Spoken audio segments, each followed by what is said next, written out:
সম্মানিত দেশবাসী, ঈদে মিলাদুন নবী নামে যে সমস্ত শয়তানি ফাইজলামি শুরু হয়ে গেছে, মূলত শরীয়তের দৃষ্টিতে কোনোটাই জায়েজ নয়। কারণ অতিরিক্ত শরীয়ত পছন্দ করে না। কোনো যুক্তি, কোনো তর্ক বিতর্ক শরীয়ত পছন্দ করে না। শরীয়ত যেইভাবে আছে সম্পূর্ণ আছে, তা থেকে বাড়ানো সম্ভব নয়, কোনো জিনিস কমানো সম্ভব নয়।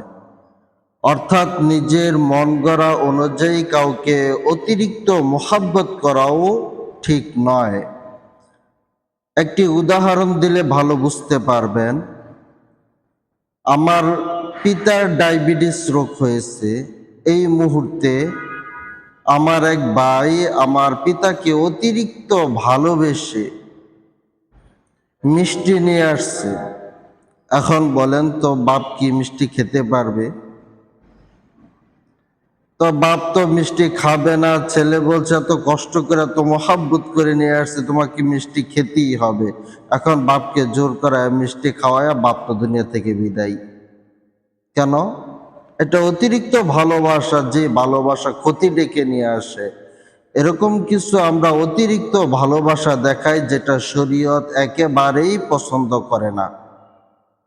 সুতরাং ইহুদিদের দেখে, বৌদ্ধদের দেখে আমরা আনন্দ উল্লাস করে মিলাদুন নবীর নাম দিয়ে, এটা সম্পূর্ণ নিষিদ্ধ এবং হারাম পর্যায়ের।